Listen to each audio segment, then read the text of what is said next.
You're breaking me, you know. You're slowly but surely crushing my soul, to be honest. Like, I mean, that's another game without a win, another flat performance, without a result to go with it.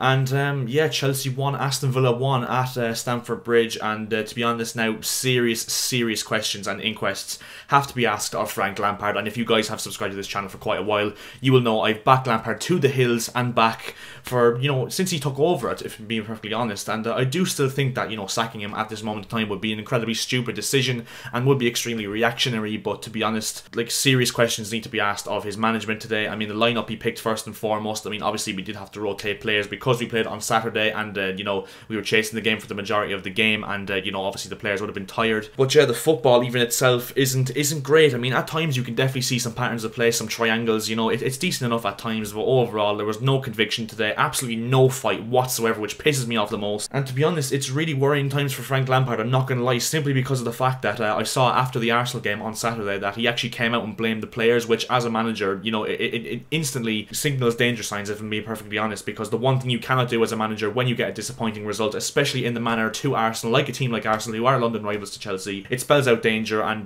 he spells out that, you know, he may be losing the dressing room, which you know, shouldn't be the case because he's Frank Lampard managing Chelsea Football Club. No player should turn on him unless he does something absolutely properly bad to them. But overall, he is in danger of losing the dressing room, because I can't remember that ever going well for a manager to blame the players and come out publicly and blame the players, because if you look at the likes of Jurgen Klopp, Jose Mourinho, Pep Guardiola, whenever they play badly, even if they don't get results, they're always on the players' side. They never blame the players, and that is one of the main reasons why they're such good coaches, you know. But yeah, overall, another really sloppy performance. The first half was, you know, the same as usual, if I'm being perfectly honest. I mean, we were okay in terms of keeping possession, but never really created anything. And one thing I have noticed in recent weeks, all we do is just cross it. Like, that's all we do. Even when we took off Giroud, we were crossing it into players like Werner, Kante even, like Pulisic. No, players who just can't win headers against, what, Konsa, who's probably about 6'2", Haas, who's probably about 6'2" as well. Like, what are we supposed to do in the air against those guys? And then you have Martinez coming out and ploughing through their defenders and our attackers to win the ball. I just don't understand it. Like, why are you crossing the ball to nobody? Like, if you actually, I'd love to see the stats for how many times we actually crossed the ball into the box in that game, and how we've done it in recent weeks as well, because for some, it's just literally cross and inshallah ball, if I'm being perfectly honest. Like, it's actually ridiculous. And yeah, I just don't want to get too pissed off in this video, because of course, if you watched my rant for the Arsenal video, the rant for the Wolves video, and the Everton game,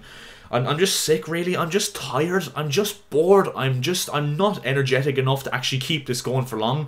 And that is why I'm just saying, can you please start winning? I don't want to be negative. I don't want to give out. But from what I'm seeing at this moment in time, there's nothing to be positive about, if I'm being perfectly honest. I mean, I knew we'd be bad over the Christmas period, but I didn't think it would be this bad. You're just taking the piss at the moment. And the thing is as well, if we won today, we would have gone up to 3rd in the Premier League, which is just, it's just resounding, because we wouldn't have deserved it. I mean, the fact that, you know, the teams around us like Leicester, who just dropped points, they dropped points at the weekend, United dropped points, Liverpool dropped points, Spurs dropped points, like, and we haven't taken advantage. I mean, that's what Chelsea Football Club literally do. If you are a Chelsea fan, or you know about Chelsea Football Club, whenever there's an opportunity for us to capitalise on another team's getting a bad result, it doesn't happen. It's not in our vocabulary. But yeah, as I said, serious questions need to be asked of Frank Lampard, because the team selection today I didn't think was, you know, as good as it should have been. I thought Billy Gilmour definitely deserved to start over Jorginho, because Jorginho in quite some time hasn't played well and hasn't, you know, made a statement for himself to be in this team. I thought Kante should have been rested. I thought he was very poor tonight. Pulisic didn't look as, you know, energetic and lively and direct as he usually did. I thought he should have been rested tonight as well. Hudson-Odoi actually thought he played really well. I thought he was one of the only creative sparks we did have. I do question the decision to drop both Zuma and Silva, because I fully believe if even one of those was playing centre-back today, we wouldn't have conceded the goal we did, because it was really unfortunate for Christensen to get injured in the process for that goal, and obviously he couldn't make the dart and run back to defend. But overall, I mean, what's he doing in that position up the pitch in the first place? That's the first thing I'd ask. And obviously then Mendy as well was really suspect for the goal as well, and even in the last month or so, Mendy's been really suspect, and I really hate to say it, because he's been unbelievable for us since he's joined, but he really should have not been letting that go through his legs. I mean, it's literally straight at him. If he had just kicked it away, it would have been an easy save for any keeper to make. But yeah, we digress, and yeah, it's not looking good at the moment in time. It's not looking good whatsoever. But yeah, one player I do want to give a lot of credit to today was Olivier Giroud. I thought he was very good again today, putting himself about, obviously scoring the goal for us, and surely he's one of the most underrated players of his generation, because every single time he plays for Chelsea, he pops up with a goal no matter how badly he plays, and I'm pretty sure today that was his 10th goal in his last 14 Premier League starts or something like that for Chelsea. So yeah, Giroud, he just pops up with goals all the time, and I think we'd be absolutely ridiculously ridiculously stupid to sell him in January, which I don't think will happen now, thank God. But yeah, actually I will give credit to Aston Villa because I thought, to be honest, we were probably the happier of the sides to come away with a point, because even though we did dominate in the game in terms of possession, I thought Villa really put themselves well. Their game management from Dean Smith, who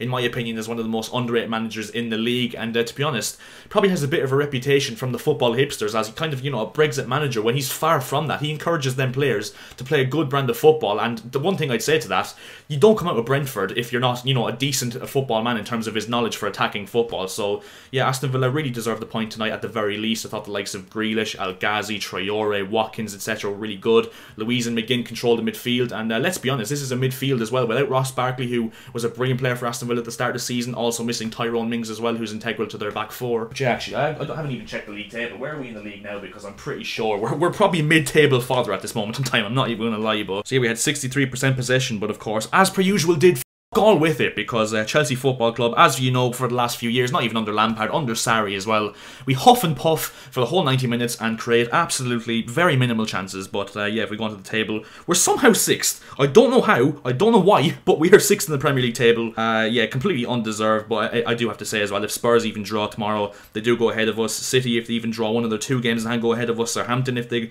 draw their game, go ahead of us, or if they win, sorry, they go ahead of us. West Ham, you know, they'll close the gap on us. So we could potentially be 9th by the end of this game week, which is just ridiculous considering the fact that we're literally, what, 4 days away from January, and that was our last game of 2020 as well. But yeah, just to clarify, because I'm probably sure a lot of you are asking whether I am Lampard out now or whether I'm still Lampard in, and the answer to that question simply is I'm still Lampard in, because, you know, I know a lot of you guys are going to say I'm deluded and, you know, I'm accepting mediocrity and all that stuff, but to be honest, I think I'd give him till the end of the season at the very least.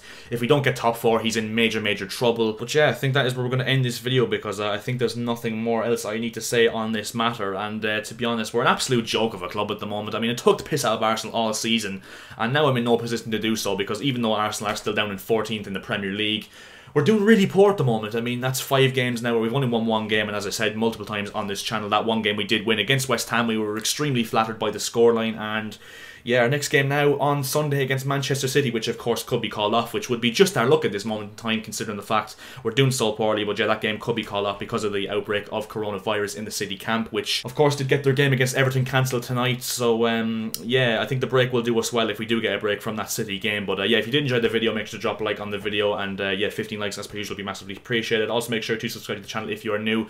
Can we hit 1,200 subscribers as soon as we possibly can? And also thank you guys so much for 1,100 subscribers, and yeah, I'll see you guys in my next video for more Chelsea letdown. See ya.